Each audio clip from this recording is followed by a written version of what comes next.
You get it out again. Lovely run from Wright. Ross Wright, the big man's off. Oh, the Popo Club, the front. The other way, Wright.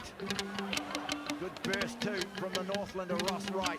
And Ross Wright gets the ball.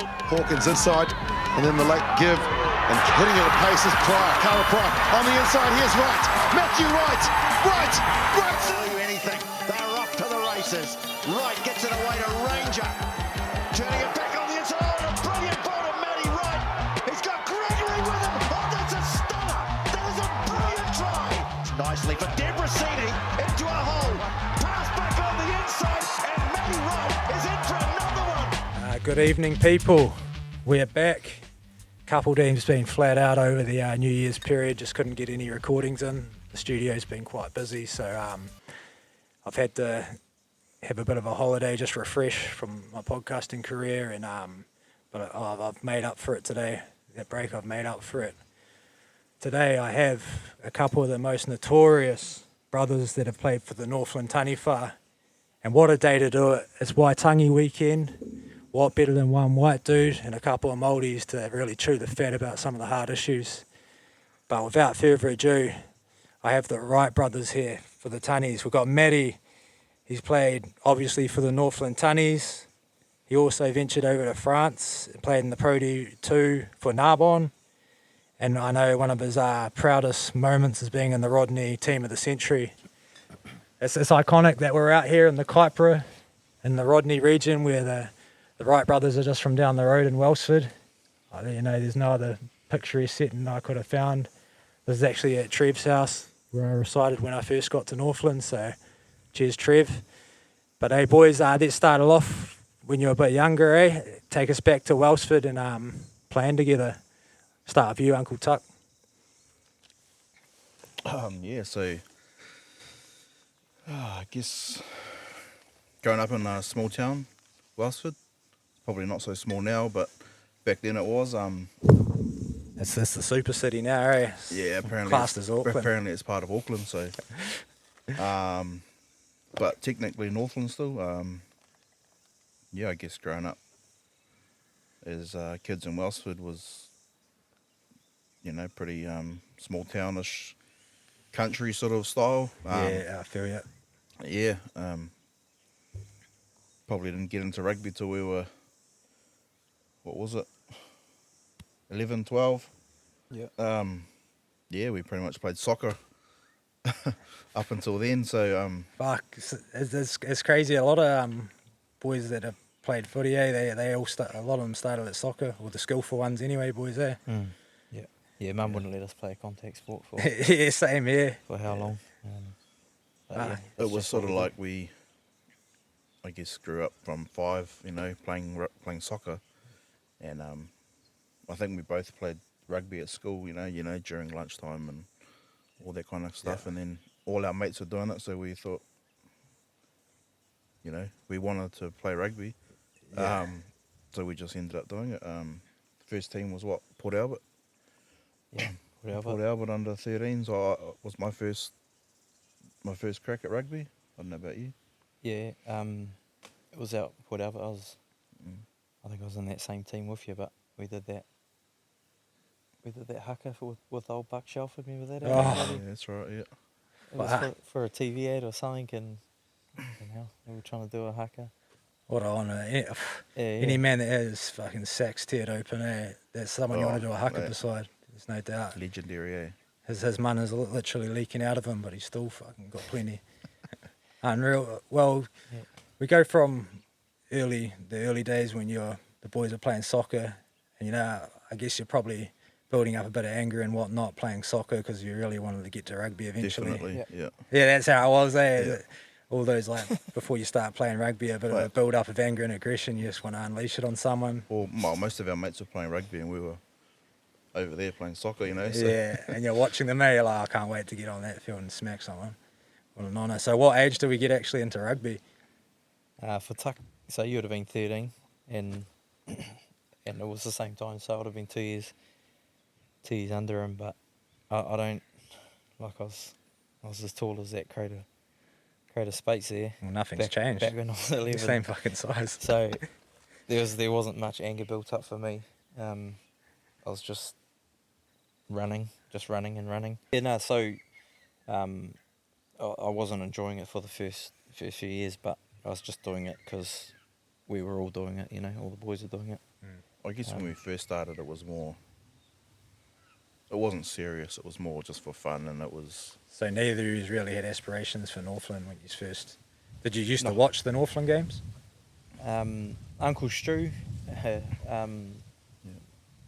he used to take us up to the odd game. Well, he talks about taking us. I don't remember too many games, but he talks about. Oh, he's like, I did it, mate. Yeah, I took you. Yeah. He catch up with him for a beer now, and he's. Oh yeah, I used to take you guys up to watch this game here, and this here and that, and bro, I don't even remember it, but probably looking forward to just candy floss and bloody can of Coke or something. Well, considering it never happened. To be fair, I do remember. Okay, we've got some evidence here. There's a little bit of truth. Sorry, to Uncle it. Stu. Sorry, brother. Maybe But yeah, it was pretty much. a little swig of his beer. It wasn't, I don't know if it was every year, but every time Northland played Southland, Yeah. whether that was, obviously it was always the home game. So whenever Northland played Southland at home, he'd take us up there and we'd watch those games. But yeah, it wasn't like we went every weekend. You went fanatics hard out. Nah.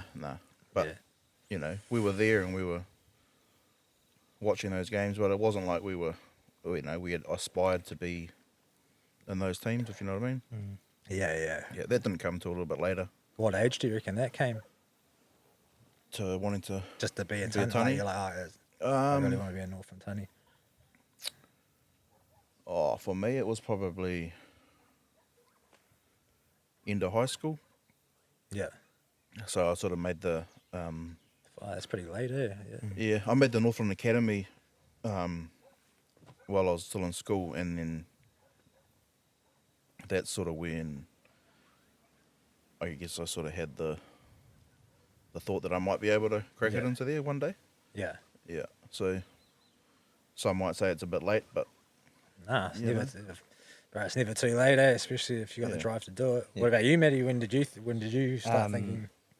Yeah, so I was probably a couple of years after Tuck, like seeing him and Rooster going from like Rodney College, then into like Welsford playing for the Prems or the B side, but then getting put into that the academy. I was like, fuck, these fellas are fucking pretty on for. So it kind of took someone that you knew, Yeah. your mates, to do it before you were like, oh, maybe I can do it. Yeah, and then when they made it, it was kind of like, fuck, we could work a bit harder, and me and a couple of the mates, and try and get in there as well. And it didn't work. Jojo, Rennie's brother, got in. Yeah. I think Simon Atkins may have got a little look in, but didn't. I don't think he went for it. But I didn't make it, and I was just like, fuck. I'll just play club and just give it a good, just give it a crack kind of thing. But didn't make the academy, but that was all good. I started for Welsford and then for the Bees and just playing, and I was still that small young fella in the team and just had a bit of gas. So I was just running around people. Yeah. Just trying to use my gas to Oh, bro. And A lot of people probably don't respect your speed. You're low key one of the more faster cats I've ever played with. But I remember like the only little legs there. Fuck, that must be like a blur when you were running. But I remember one time when Bryce Heem got a intercept or something like that, and he's taken off. And Bryce, he was at his peaks at that stage. He was New Zealand Sevens and this and that. And I just seen this little brown flash. I don't even remember this game. Carry on. And bro, he went about 40 meters. I think he thought he was gonna take it to the crib and finish it. And he felt something nipping around the old ankles. Yeah. And I remember you cut him down from behind, and I was like, I still remember that. It was impressive. And that's when I was like, man, I remember heaps of the boys were even saying, like, fuck, Matty's fucking absolutely rapid, eh? was it the Mouldy Flash? That's the little multi flash, bro.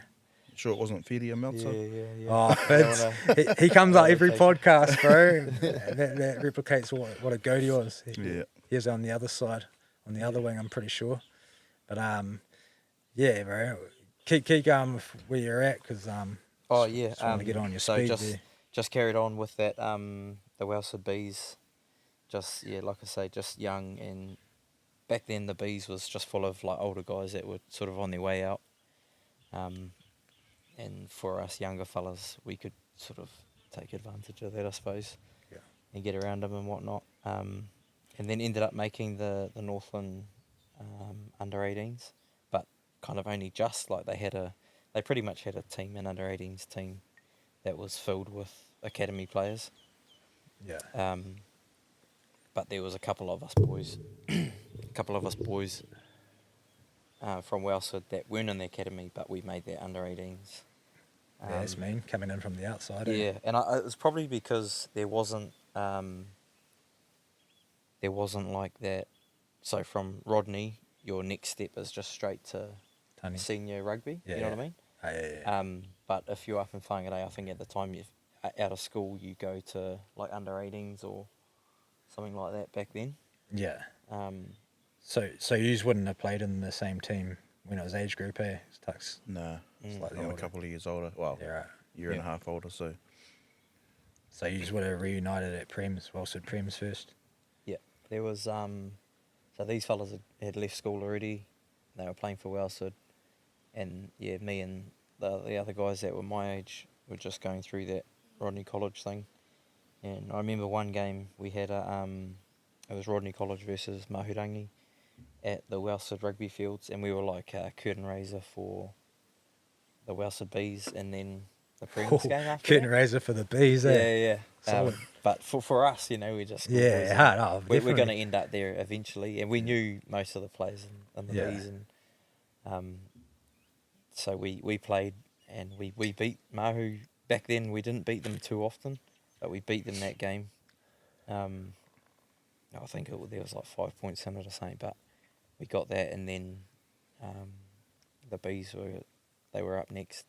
And I remember, I think it was Haggis. He came and hit me up after the game. Oh, bro, do you want to jump on the bench for the Bees? We're short a player or something. Oh, yeah, sweet, all good. So I jumped on the bench, and the Bees played. It was Welsford versus Oda that day. Yeah. The Bees. I was on the bench for the Bees, but ended up coming on at like half time. One of the old boys went down. And Welsford was pretty good then. The B side, they were winning games. Yeah. So heaps of conversions, but they weren't. They were getting none of them. Heaps of tries, but getting no conversions. And one of them said, "Oh fuck, Matty, do you know how to kick?" I was like, "Oh yeah, I'll give it a crack." Yeah, sweet. So I started kicking and managed to score a couple of tries in the second half, kicking goals. And Speaking of your kicking goals, didn't you end up taking like 10 shots for the Tanis, and you were 100% success rate, weren't you? Most of your shots were when I was sent off the field for some sort of thuggery. yeah. So I think I was 3 in front, 3 out wide, 6 from 6, and then the game you got sent off. I had a couple. Appreciate that. Yeah. What was that for? Slap down? Oh, Intentional slap yeah. down? Fuck, yeah, that's right. I was going for an intercept. That's good memory. Mm. And the old ref called it a slap down. I was like, But I think it's 'cause even if I caught the ball, I wasn't going all the way anyway. So. you knew the ref personally though. Yeah, I do. Oh, Ben O'Keefe. Not Shout out my man. Dan Hawkins again. I was ropeable. He gave me a yellow that day though. Eh? Yeah. I was thinking, hopefully he remembers back to my younger days when he used to ref me and I was a little fella. But he looked me straight in the eye. He was like, "You're off, bro." I was like, Yeah. "Come on, guys." Yeah, you were ropeable, and then I was fucking like, oh, hang on. Fuck, who's going to play 10 now? Fuck, so Uh-oh. Maddie's in you're there. in at 10. Oh, fuck, what's the calls again? Fuck. Pretty sure you run a clinic though, yeah, and you Nah, nailed all your kicks. Got the forwards to pick and go for fucking 10 minutes. What did you end up in your Mitre 10 career, goal kicking For percentage? goal kicking. You only missed one maybe, yeah. I think I missed. There was a couple. I can remember a couple that I missed, but bro, what was it like? It might have been 12, maybe 10 out of 12. Like Yeah. I don't think you actually get an official stat until you've kicked When 20. you just compute that, I think we're sitting around 85% there. Yeah, nice. I'll take your word. Yeah, it's about that, 85, 85.5. But yeah, before we move on to obviously your legendary Tanis careers for the both of yous, but you're not the only Wrights with a bit of sporting talent. I know Chanel, your sister, New Zealand Rugby League, and she played a bit of rugby union, Tuck was saying, played for Auckland as well. It must be, was she jumping in on the game? Did you play much in the backyard and shit, and was she jumping in? You were playing soccer, I guess. Yes. So she used to play soccer as well, all the way up until, I guess, she was at high school. And then she wanted to, you could definitely tell that she wanted to play those contact sports. Yeah. She had that aggression built up as well. She played netball as well, but I think it was sort of similar to how we played soccer and she played netball. Yeah. She wanted to play rugby and You all just wanted to actually play rugby and crack people, eh? Yeah. So I think she played rugby quite early in the high school days. She did quite well for herself as well. Yeah. What made New Zealand? How did she make New Zealand? The New Zealand team, was that from union or did she play a bit of club league? Yeah, that was through league. But yeah, she played for Rodney College, the girls team obviously, and she went pretty good, and then she went down to the shore after school, like when she'd finished up at school. Yeah. And I think she jumped over to league then, eh? I think she was playing league when she was still at school, eh? Oh fuck! She found league somehow. Yeah. So she was playing at quite a high level at quite a young age. Yeah. But yeah, she was playing for the it was the Northcote Tigers, the women's team. Yeah.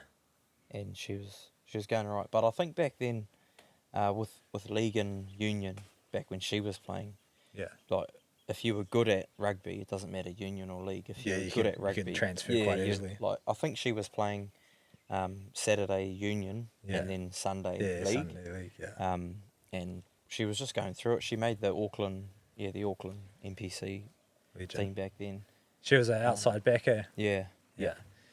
She was out on the wing as well. It's hectic how a family can have like two outside backs and then a front row. But mind you, because I heard you used to be the one that was like a bit more nimble and skillful back in the day, and Matty was just a little. Here's just basically a little shrimp. Pretty much, eh? Like Who told you that? Just had my ear down in Wellsford and made a few yarns. Fucking hell. Mum spreading yarns. A few G&Ts. I used to kick goals back in the Cullum Cup days too, but I was never no good. But yeah, because I think it was more people were amazed you're a front rower now because you're quite even when you were in the front row, you're a skillful player. Used to run some good lines and whatnot. But we still, before we get to those Tanis days, we get there. I see Matty's still a bit butthurt by the rumours going around Northland. I believe them there. But, we've also, speaking of your siblings, we've got your other brother Ashton, who's disabled, and I know he's special to you boys. Talk us through us, because Tuck said what he's got, and I've never heard of it before, so obviously it's a pretty rare case, and I know you boys, how much you love him and whatnot. How's that been with him? Yeah. So you obviously spoken to Tuck about it before, but it's a thing called Angelman syndrome, and yeah, born with it. I think it's 12. I don't want to get too deep into it, but missing a chromosome or something. And so you're going to grow up and not, so you can't read, can't talk, can't write, and all those sorts of things. And I think back then they had a bit of a lifespan of kids that were born with Angelman syndrome. And I remember them saying 13 years. What, his life expectancy was 13 years? Life expectancy was 13 years, and he turned 30. So he smashed it. He smashed it, really. But yeah, Destroyed it. Yeah, well, that's I think a wicked, lot and of he's it still was healthy. because still he wasn't healthy. even supposed to walk. So like, a lot of it was because of the organs. If you can't walk, and you're just a bit sort of You're crunched yeah, over, you're a and bit your crunched organs over can't and, work properly. and all that kind of stuff. But Wow. I guess through like physiotherapy and Yeah, that right mana. yeah, He obviously had plenty of that. yeah, and Dad sort of put a lot of time into trying to Yeah. teach him how to walk, and Yeah, wicked. and I guess from that sort of made his life expectancy a little bit longer, and now he's just He you know, seemed healthy as last time I seen him yeah, too. yeah. Obviously, Nah, he he's- can't talk and he can't communicate with people, but you know he can walk now. Yeah, Yeah, so he's doing good. He's doing good. Yeah, he's doing real good. One of the side effects to Angelman syndrome is that they get excited, like happy, yeah. over like almost nothing. So they'll see trees No, blowing yeah. trees blowing in the wind, and they just love it. They just love movement and motion. At least you can. So- it definitely takes some solace in that, eh? That, Oh, that yeah. he's actually enjoying life. Yeah, bro. Yeah. It And is- so he's it is always beautiful. happy. He's always got a smile on his face. Yeah. And Fuck, just yeah, that's you, good. you know, for us playing rugby and that, yeah, we're fortunate. We're lucky to Yeah. just be able to run around, you know, and run around with our mates. Yeah, and I guess So- like, as kids it was a little bit harder because Definitely. I we was didn't know thinking how that. to like how to take like people staring at him, and when he was making all his funny noises, and as he does, but like So you're going to be protected brothers at the end of the day. yeah, but now as we're older, you know, that's our brother and that's what he does, and you know, Yeah. yeah. Yeah, he's a ledge. He's a ledge. Yeah. No, he's doing well. He's doing well, bro. Nah, I bet he's very proud of his siblings, bro. Yeah. Well, you know, the legendary Wright brothers, and he is one of them. He is Yeah, one yeah. of the legends. Yeah. Yeah. No, that's it's not on the chat about him. We'll move forward towards your Tanis career. Obviously, we've got Uncle Tuck.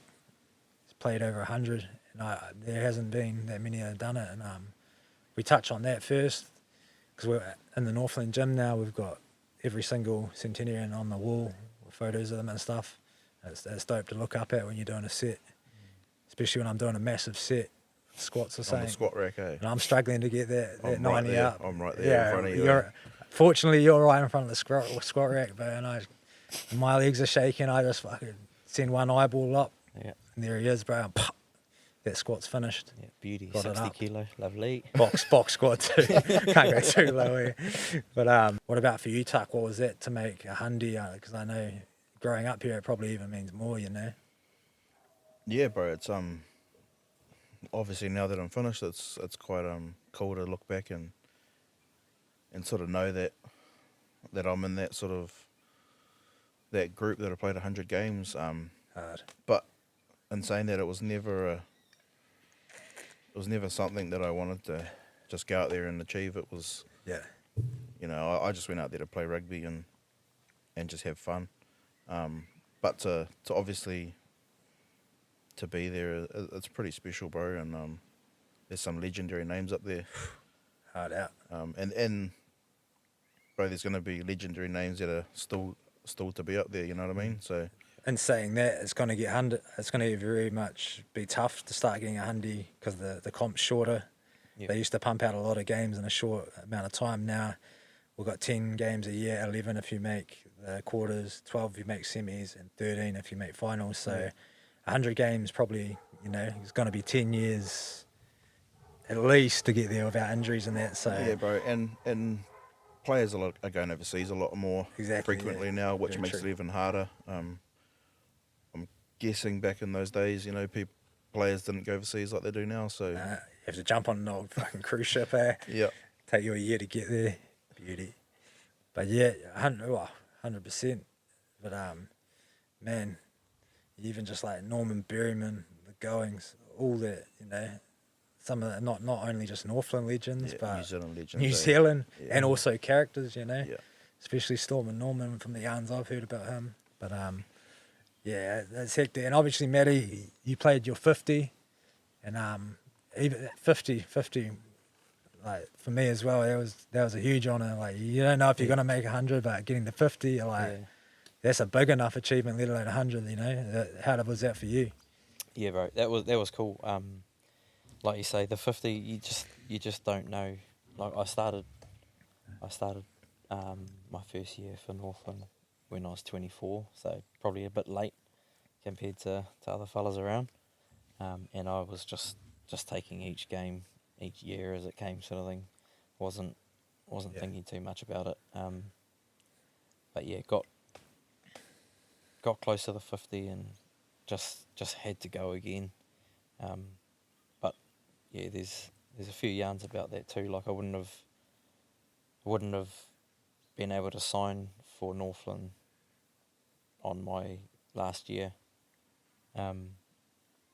Just couldn't have done it financially. That I was getting more money working. Especially since you got three children. Yeah, and I'd taken a year off the year before that. So to try and come back, and it was going to be minimum. I was can't really do it. Yeah, 3 kids and mortgage and all that.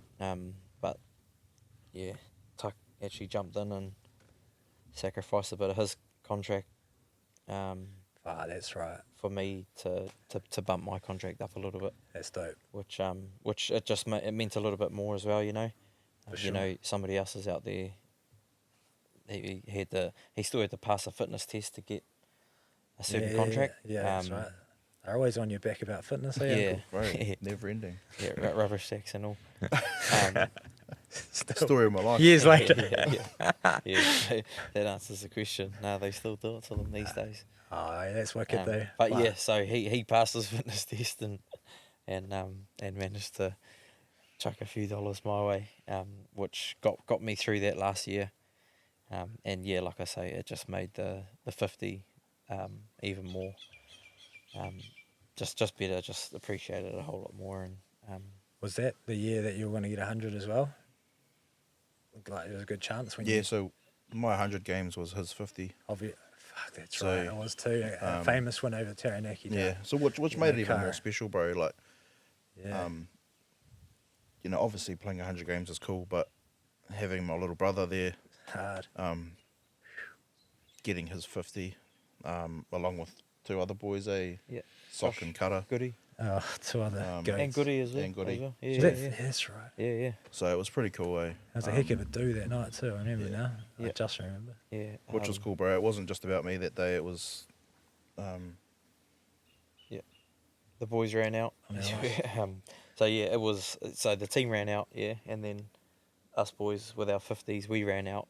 We just ran out as just together, us, so me, Sock, Cutter and Goody. That's right, yeah. And give them a clap for 50 games, yeah, sweet. But then we joined that. We made a little tunnel For your brother, yeah. for Tuck to run out with Kaimani and Rakaya for his 100. So that was pretty cool. We could go out first, give us a little clap, 50, beauty. But then we line up and then Tuck runs out and he gets the big... Yeah, as you do, when you get 100. And the Tanis don't lose when a lad gets to 100, yeah, shit no. We could have lost every game that season. And if it's someone's 100th, could be anyone in front of us and we're getting that. Because I know for your one, we got a good win. And the year Rooster, his 100th, we hadn't won a game that year. Next minute, we thrashed the guys that won it. And, I think that's what it means to the boys. It's niggly that it takes someone to get to 100 for... in those years to get a decent performance, but that's the tightness and the closeness of the Tanis. It's I know all the younger boys, including myself, will always step up when it's the legends. When the legends are getting a milestone. Yeah, right. And I've only been there for 3: Bronny, Tuck, and Rooster, and all 3 we've won. So, and some of them have been in tough seasons. Speaking of that. Obviously, we've been in the Tanis. There's been tough seasons. There's been the good, the bad, the ugly. And yous have been through it, including myself, for a lot of them. But like for me, I'm kind of glad we had one season we didn't win a game all year, and we were beat up. We had a lot of injuries, and for me, I'm glad I went through it. And I know yous are there, and I know there was a lot of boys: Sam Knock, Josh Goodhue, Tom Robinson. And I feel like now that they went through that and took all that punishment and copped all that shit, now they're leaders at the Blues, They're Super Rugby leaders. Tom's captain, Joshy, he's a leader in there. I know the Tanis boys are captains, and I feel like that was a part of it. We got brought down to our knees for a bit there, but it makes you a better man. How did you fellas? I know you found it a bit tough, Matty, at one stage, especially on the social media. You started commenting back to everyone that was commenting on the Tanis page. Yeah. You had a guts full. Yeah, just had enough, but got put into line pretty quick from people at the union. But it was a tough year. It was a fucking tough year, and because there was a few games that we'd worked so hard pre-season, and we'd come from a good year in 2014. We'd brought in a new game plan, but we'd worked hard. I think because 2014 we made the semis with no super players. Yeah. Next minute, both of our coaches got poached. We lost Tanis after a few of our star players. Were kind of victims of our own success in that year, and then all hell broke loose the next year. Yeah, 2015. Yeah, it just we were just behind the ball. Really, the whole season. The game one, it was a shield match versus Hawke's Bay down in Napier, and just didn't even turn up. And then the rest of the season we just couldn't catch up. Yeah. Should we? Speaking of that shield match that we played down in Hamilton at 7:30 that night, and we ended up bussing home that night at 1 o'clock. This is 2013. Yeah, this is 2013, years ago. Let's go back. Yeah, 2013, yeah. 10 years ago. So we get back to the Northland house. There used to be a house they rented out for the Tanis boys. Well, let's start before that. Yeah, we'll take us back, Uncle. So we had a shield challenge against Waikato down there. Big occasion. Obviously we lost. Yeah. But in saying that, there was nothing really prepared for the bus trip, so there was no, we were literally just driving straight home afterwards, Yeah. So there was no beers on the bus, there was nothing like that. Dry as an Arab's armpit. Yeah. And then we got to the Tanis house, which you can carry on with. Yeah, well, we got there and obviously it was struck probably 1 in the morning, and then we're just getting started at 1. So, and then, Uncle Rooster bought a few hot bottles in and whatnot around 4. Just like that. It was the next day. It was 2 o'clock the next day and we had recovery. Yeah. And, man, that recovery will go down as a legendary recovery in Tanis history.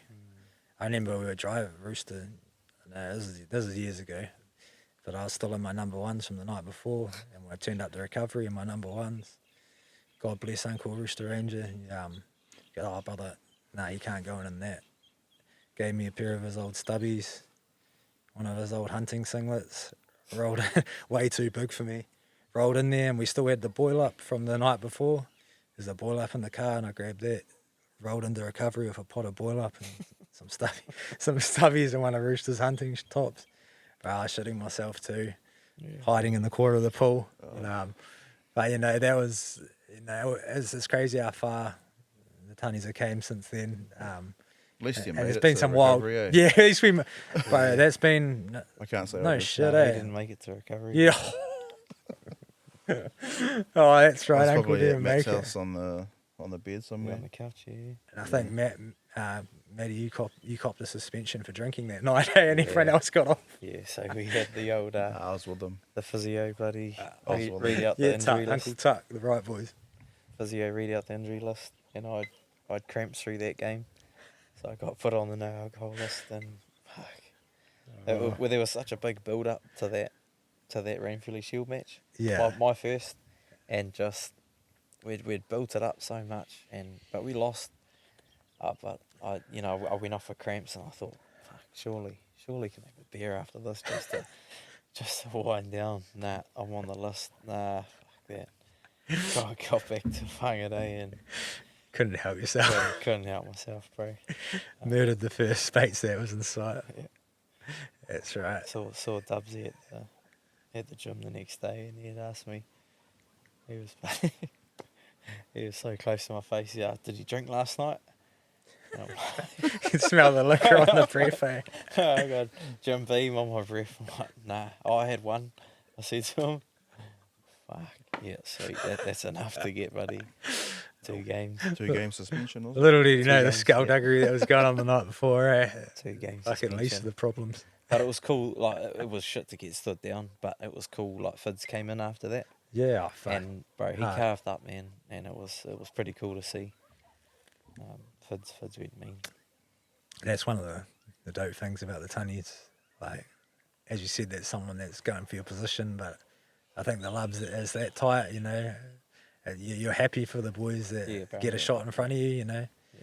And you're like, we're out. There's not many teams that I've been in anyway where I've been happy for any dude to chuck my jersey on, that's for sure. You know. Yeah, me and Fids did a little bit together for a while before that. Before we'd both made Northland, you know, we'd played Māoris, Colts. Yeah.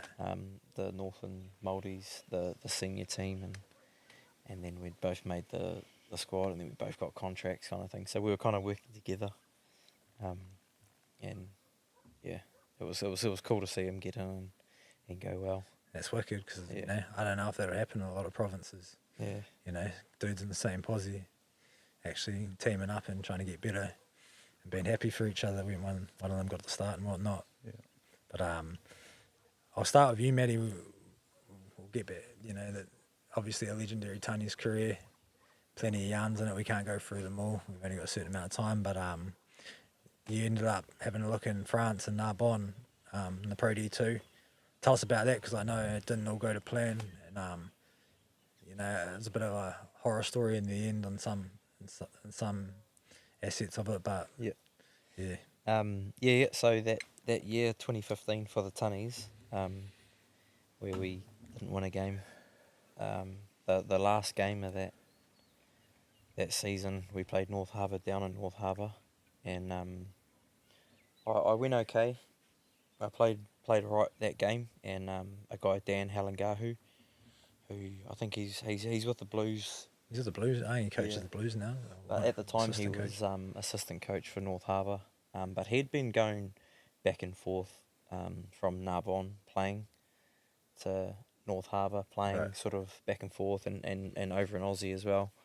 And then I think he was kind of like a player coach at Narbonne, but still coming back to North Harbour. But anyway, he'd seen the game, and we're upstairs at the aftermatch, and he Is this game where you scored a hat trick?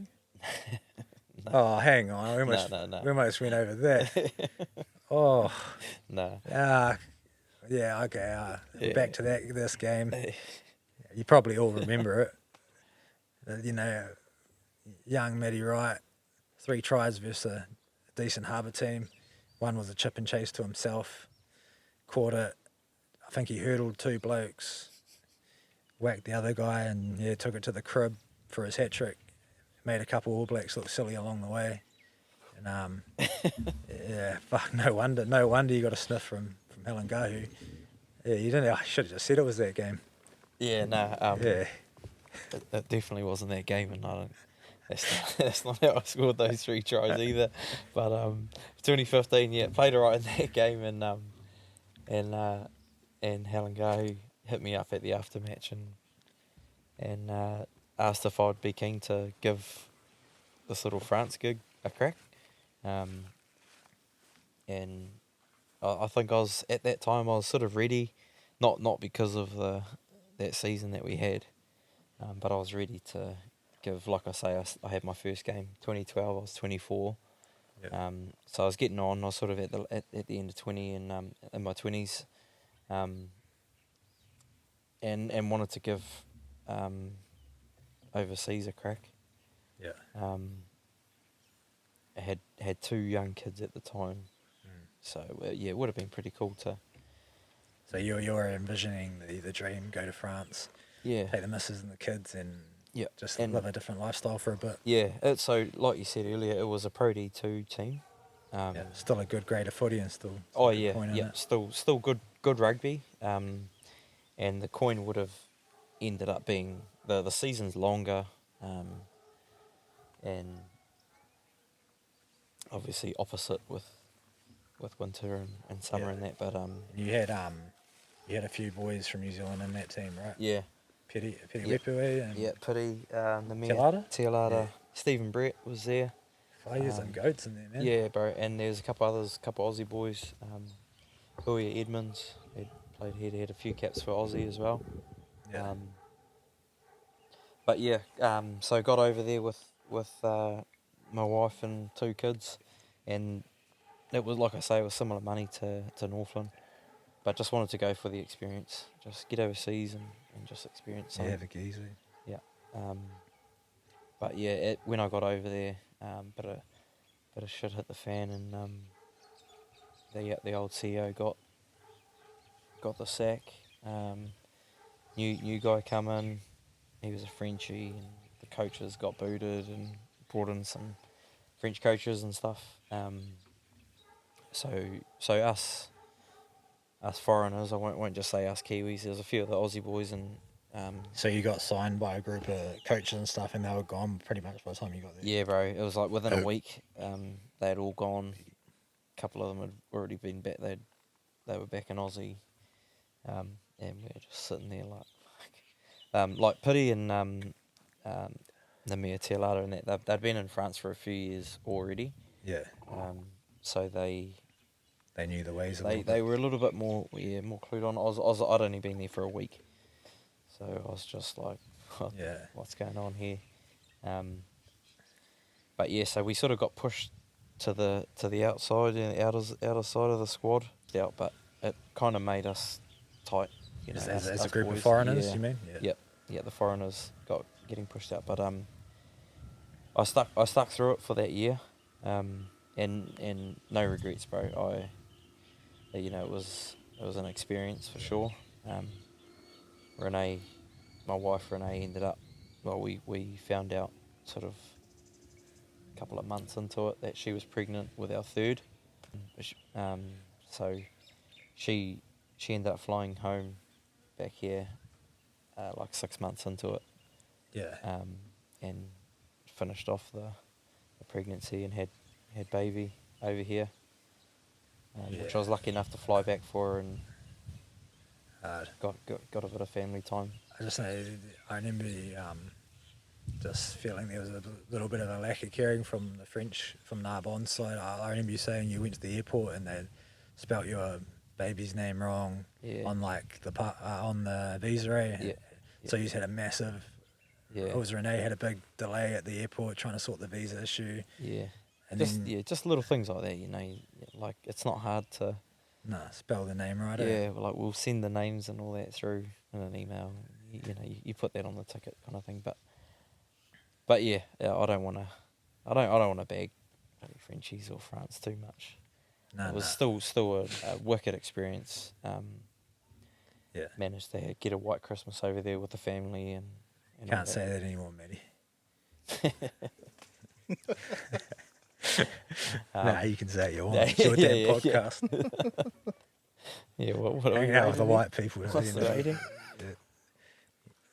Everyone could hang out. White Christmas. That's different, mate. But it was good. It was good experience. You're kind of man that definitely is grateful and doesn't, you let bygones be bygones. I know you had a bit of a hard time there, but as you said, sometimes you got to go through that shit, especially on the other side of the world. Yeah, bro. It's daunting, bro. Yeah, it was. Yeah, there were tough times for sure, tough days. Especially having a family, and whatnot. Having the family there and just trying to be, that man, the father of, that they flew, that's heavy. That's heavy. Yeah. halfway around the world to support you, and for then me to just play rugby. Yeah, I got you. But yeah, and then they flew home, which was just as hard. I was there for another few months on my own, while Renee was here with Hard 3 out. kids with a newborn. Shot Renee. But cheers. Yeah, definitely a legend. Let's go to you, Tuck. Obviously, you've stayed pretty loyal to New Zealand. What do you wish you went overseas, or obviously you're Tanis legend? You probably wouldn't give that back for anything, eh? You might not have made 100 if you went overseas. So, what's your thoughts on that? Nah, I don't. To be honest, bro, I don't regret going overseas at all. I wouldn't have had the career in New Zealand that I had. Regret not going overseas. Yeah. And to be fair, if I had have gone overseas, I wouldn't have probably made the teams that I had done. Like obviously playing for the Blues and the Māori All Blacks was. That means way more than any amount of money. Yeah. Well, for me it does. 100%. Yeah. So to answer your question, I don't regret going overseas at all. Yeah. If anything, it Not just sort of shooting makes my career a little bit more special. Sorry, we just had a quick slash and a quick piss break. But yeah, it's not many guys that don't go overseas these days that have the talent that you had. But as you said, let's move on to, obviously, you reaped the dividends of staying here and made the New Zealand Māoris. What did that mean to you? Bro, that was actually one of the best highlights of my career, to be honest. Like that team in itself is legendary, you know, and it's quite an honour to represent that team, bro. Not just the jersey, but the people, the culture, stuff like that, you know. It's I guess it's a jersey that only we can represent as Māori. Actual. Yeah. No, as I've said, you're the second New Zealand Māori boy that's been on here. And as we said, it's a massive honour for you boys, and as I said in the other one too, I know I heard you say it in your article when you retired. You said it would have meant more to be a New Zealand Māori than being an actual All Black. So, and you can tell, you can tell. Well, there's some All Blacks that don't even get to play for that team. You know what I mean? That are Māori, because they're always in the All Blacks. Yeah. So, yeah. They're probably probably not even keen to make the ABs that year. Eh? Guess a crack any Māori jersey. Hard. What a predicament to have. Eh? Far out. But right, it was quite a goal to make that team since first playing for Northland. So when it did happen, probably 8-9 years later, it just made it that bit more special that it had taken so long to actually crack it. Yeah. And I felt that I had actually earned the jersey through performance, if you know what I mean. It's funny you say that, because I was looking through both your highlight reels before this. I was just having a gaze and stuff, and I noticed the year that you made. We haven't gone to the Blues yet, but that year when you made Blues and New Zealand Māoris, even looking at the highlights, bro, you looked fit, the fittest I've ever seen you, and you could tell, because then you could unleash all your skills and all your lines. But do you feel I feel like, I'll be real, I feel like you weren't at the start when I was with you at the Tanis, you weren't that fit. And then that one year, I'm pretty sure you were going to go for the Cops, maybe, and you got fit. And then next minute, bro, you're Blues, New Zealand Māoris. Like, do you feel like that way, that fitness has been a big thing, or? Bro, I 100% think that the fitter you are, the better you play, and just the better you feel in your own self as when you're playing, if you know what I mean. Like, you just feel like you're that extra little bit lighter, and you're running around a little bit faster and stuff like that. In saying that, probably 2015, 16, I didn't have my best years in terms of, like, I wasn't really enjoying The game. the rugby, and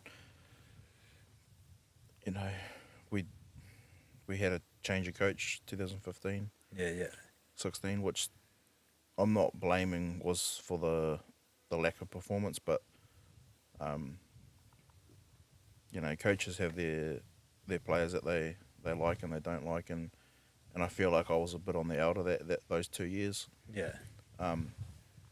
which sort of probably made when I was playing I probably wasn't as enthusiastic and keen to, and I was quite happy for 2017 to roll around, and that's sort of when I had a big shift in terms of playing, and I guess making the Blues came off the back of that 2017 year, which I felt I had a pretty good year.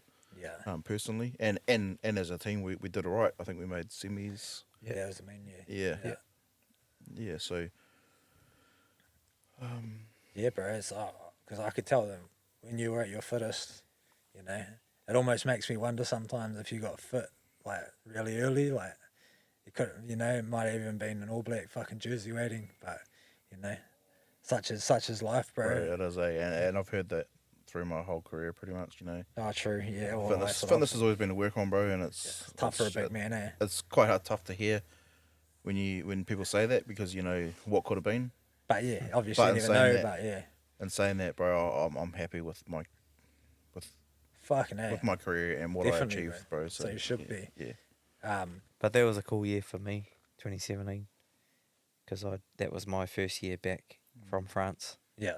Going through all of those hard times over there, and while I was over there, I actually messaged Dubsy, and I asked them, you know, if there's any spots available back at the Tanis, and he was like, fuck, let me go back to George. Nah, it was Dale at the time, 2017. Dubsy and Dale. Let me go have a yarn and I'll get back to you. And then like a week later, yeah, mate, hey, we've got a contract for you. But you need to be back in the country by this date, blah blah blah. Yeah. So it all worked out for my contract in France when that was finished. So you could just switch. Yeah. So seamlessly got across. home from France, and I was allowed to play a few games of club. It wasn't many, but it was enough. And then straight into the Tanis. But yeah, that was cool, man. That was like, I went from oh, bro, I was struggling in France on my own, not getting named in the team. Yeah. Wasn't even required at training. Cause, They just said don't even bother turning out the training. Yeah, the way that it worked out over there was like, they play all their games, the Pro D2 on a Friday. So, and they would give Saturday, Sunday off. And then, so Monday was training. Yeah. And then, so that would be like a gym session in the morning and then field session in the afternoon. Yeah. Tuesday was off. And then Wednesday was same thing. So, gym in the morning, field in the afternoon. And then Thursday was captain's run.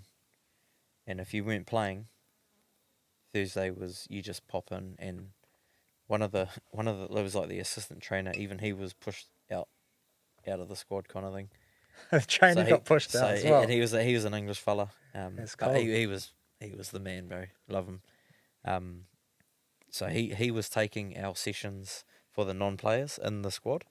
Yeah. And he was just like, just grab a ball, let's just go play some 3-on-3 basketball, you know, just whatever, just go get a sweat up. Like, he Go didn't- get he- a sweat up, yeah, man. he didn't give a fuck. So that was us. Monday we'd have to train, Tuesday off, Wednesday we'd have to train, and then at the time Stephen Brett and a guy Hui Edmonds, who was the Australian, he was born in New Zealand but grew up in Aussie and represented Aussie. He was there as well. They'd gone halves on a bar in Narbonne, and Wow. and so we'd go in there on a Wednesday night, karaoke night, and the boys that weren't playing, which was majority of the foreigners, Yeah. we would just get on the piss and just have a sing, have a laugh, Holy. and then turn up on Thursday and play 3-on-3 basketball, or whatever it was. So you're actually living the dream. Yeah, it was cool in that sense, Yeah, but like I know you mean. Fuck, you want to be in there. yeah, I'd just put everything on hold here Yeah. to take the family Give it a over crack, and yeah. just give it the experience. By then, you know, Renee and the kids were back here, so I kind of felt a little bit guilty if I had too much fun. Yeah, Renee's got the you free know, wrangling the free yeah, kids, yeah, and yeah. you're sitting there playing a bit of 3-on-3 basketball. Yeah, and that was on a Thursday. Beauty. Friday was game day, and you weren't required if you weren't playing. But we'd go and watch. Me and the boys would go and watch, and every now and then, like Pity would get a game. Yeah. Tialata would he played quite a few props are worth their weight in gold. So I know over there. the Kiwi boys rallied around you a bit, eh? When you know, Yeah, right. a Yeah, few things didn't go your yeah, way. With yeah. the contractual side and shit. Contract was there, the money and that, and they were holding money back and whatnot. But there was a car in the contract. But Tialata said, "Bro, just use my car. Just take this. I'll use the missus car. You know, whatever." Yeah. So he gave me his car until things were sorted. The Kiwi boys all looked after each other. Oh, bro, 100%. And like I was the new boy, they had all been there for a few years, so they kind of knew how it worked. And bro, honestly, I wouldn't. I don't know what would have happened if they weren't there. Because I know you fellas are both pretty close to Pity. Yeah. You've even jumped on a few fishing trips with him for his Yeah. tiki tours there. Yeah. No, we got on real well, me and Pity over there. And yeah, he was going through a few things with two different clubs at the time. So it was probably it was good for me to have someone, and bro, it was hard to get there and see how the club was treating someone like Pity. Yeah. And- you're and- like, whoa, if and they're treating a legend like Nays- that, yeah, like bro, that, I'm you're like- like, whoa. Do you guys know There's Pity with you. that? 2011, he He's nudging seeds. yeah, he carried the When he was bloody the all back fifth to the string, front, the but fifth string whatever. kicker, still smacking them over. And just pushing him to the side like he wasn't a part of the squad. I'm like, fuck, Yeah, that's hectic. that's fucking. That's cold, bro. They Yeah. don't give, they don't care. Yeah. Eh? But in saying that, bro, I've met some fucking cool Frenchies over there, bro. Yeah. Some of them are fucking real cool, man. Yeah. But when you get offside with some of them, Yeah. it's fucking tough. But It's tough, man. there's it'll be the same as every country, eh? There's there's definitely, cunts to deal with, and there's some good people over there. Some fellas are like, I can't wait to get over to New Zealand and play some rugby, and Yeah. I'll hit you up when I get over there. And fucking oath, bro. It's fucking good times in New Zealand. Yeah. You love it. Yeah, it's hectic, It only takes certain people to care or not care, eh? And it can make someone's time shit, or it can make someone's time real enjoyable. Yeah. Yep. But well, I know we've been speaking about Rodney, the sub-union, a bit. To clarify for the listeners, in that Northland split up into some sub-unions, and Rodney's a part of Welsford, where Matty, Tuck and Ranger and whatnot come from. So I know you boys made the team of the century there. Yep. And including myself, that was a low-key mean honour. And I know your granddad was in the team of the century, or your great-granddad Great granddad, yeah. was in the team of the century at 12 as well. Fuck, what an honour it would be to hit him with a short ball. Yeah, a 1-2 cut. Oh, You love it. big 1-2 cut. Yeah. We like back in his day. There's obviously no footage of him playing, but you see the old team sheets and that Nana shows us in that, and played against Is the it Lions. like paper, like Yeah, like clippings? old, just like Yeah. A4 printouts that folded in half with team names on. the old game day sheets. Yeah, the game- stuff yeah. like that. When the British and Irish Lions. the Lions come down. over and played, he played against them with the Northland team and that, which is it's mean, and like she's got all the badges, the little badges and stuff that you get. You swap with a player, and that was pretty cool, seeing that stuff, and then seeing like great granddad yeah. named in the same team. That's pretty crazy. Team of the century, that's dope. I was actually yarning to my old man last night about that team, Yeah. and he was saying that back in the day, Puhoi and all that over there, because he was Helensville, Yeah. great granddad. So back in like Puhoi and that's So where Helensville was part of the Rodney region. yeah. So True. Nana tells the yarn of great granddad catching a boat over, and then he catches a train from where was it? Catches a boat to Some train station. Dargaville, and then he catches a train from Dargaville to To get to Whangarei training. for training. And dudes are complaining about a car ride, eh? I know. Right, eh? Yeah. Oh, But yeah, just speaking to the old man last night, he was saying that the like Robin Brook and that they were all from Puhoi, and they should have all been a part of that. Oh, really? That Rodney team, yeah, because that was part of Rodney back in the day. True. Yeah, so the Brooks and That's that. good intel from your old man, eh? Yeah, Robinson's in that. Get a few bloody Ranfieldies down the old man, bro. He'd tell you all sorts. No doubt. Oh, and it's what a career it's been, and the Wright brothers will be etched in there for history. And what's next? What obviously Tuck retired this year. I know that would have been a tough decision, but and Matty, you retired a couple years back. We'll start with you, Matty. How are you dealing? How are you feeling? I know how much you loved being in the team environment. How are you coping? I know you're probably to that stage where you got through it, but was it hard at the start? Yeah. I was so I retired a couple of years ago, but I had that, like I said earlier, I had that 2019 off. So played up until 2018, and then took 2019 off, which it's kind of helped when I look back at it now, taking that year off and then came back for 2020 to play the 50th and play alongside the bro with his Hundy, and then fully retired at the end of 2020. It's kind of made it a little bit easier, just going about life as per. But I've got a good job, good crew, and it's not rugby, but we've got a team, and you can take rugby skills like that team environment to your work.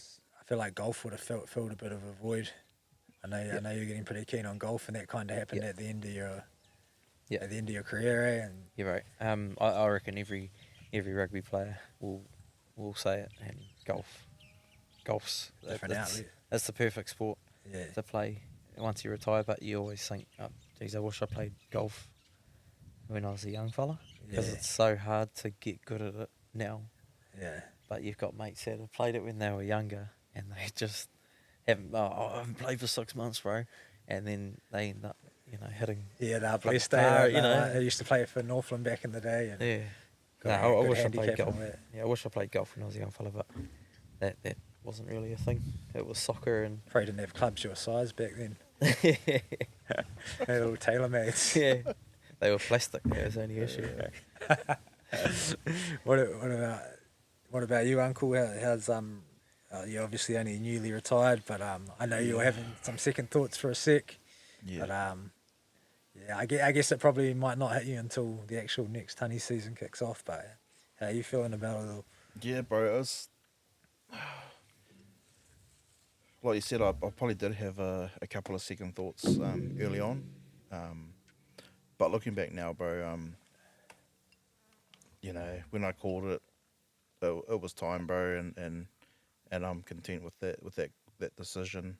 But it's still going to be hard, bro. Like when the team joins up full time this year, it's going to be probably tough to see. Just to not be there, just because I love being around their environment and the boys and that kind of stuff, and I still love the game, but Going to give back in different I ways know, now. and Still going to play I club know footy, when, right? Yeah. I know that my time was up, in that jersey, bro, and there's a lot of good young guys that are coming through now. So How did you know the time was up? Was there a moment you felt that was it? Well, there's probably a couple way, and probably looking back at it now, it was probably last year's pre-season. It wasn't the easiest thing, and so it shouldn't be. Like pre-season's hard for a reason, and I just felt that I didn't enjoy that anymore, bro. As hard as it is to say, but It's over it. yeah, just time to move on, bro, and look forward to other things in life. Hard indeed, bro. Yeah, I got kids and a wife and stuff like that, bro. So there's more to life than just throwing a rugby ball around and stuff like that. Even though I love it, bro. Like I'll still play club rugby this year for Wellsford. and obviously coach as well. Next 5 years, he told me. But but my time in the Northland jersey, yeah, bro. Bro, fuck. Famous last words. Next minute, injury next minute, replacement, Brad. Ross Wright's back, Couple props go Brad down. comes calling, eh? Bro, you can, Get the old goose on the blower. He did look all good at club. it's good, bro. You can definitely, put your career to rest, knowing that you've done all you've done and you've achieved all those mad milestones, same as you too, Matty. And thank you for being on here, lads. Especially out here in Trev's house, out in the Kaipara, a place where he's this Rodney regions where you become notorious, and the Wright brothers will be remembered forever. All the brothers and your sister and the fam. No doubt, bro. And thank you for being on here. And it only took a crate of speights and a few yarns to get you here. So appreciate that. And any last words, boys, to sign us out? Yeah, bro. I'll just say thanks for having us, especially out here at Trev's house. Right, buddy, peaceful. Bit of a view behind us here, so it's been an honor to come on to your show, bro. And I just wish you all the best in this podcast game. Cheers, and Uncle. I'll be listening. Yeah, bro. Yeah, like Tuck said, thanks for having us. And out here, I know how much this place means to you. You've spoken about it in your previous podcast and that. It means a lot to you. So to have your first one out here with us, that's cool, man. Bless Great brothers. speights. It was a no-brainer to get the Wright boys on. A lot of people have actually asked me bits and pieces about the Wrights boys, especially Uncle Tuck, because he's a quietly spoken dude. So, and then everyone wants to know about Matty as well. So, it was perfect in the end day, and especially on Waitangi Day. What an honour, and I really appreciate it, boys, and thank you to everyone for listening, subscribe and all that shit. And you just have a good Waitangi Day, eh? Up the Tanis. Up the Tanis. The fucking Tanis.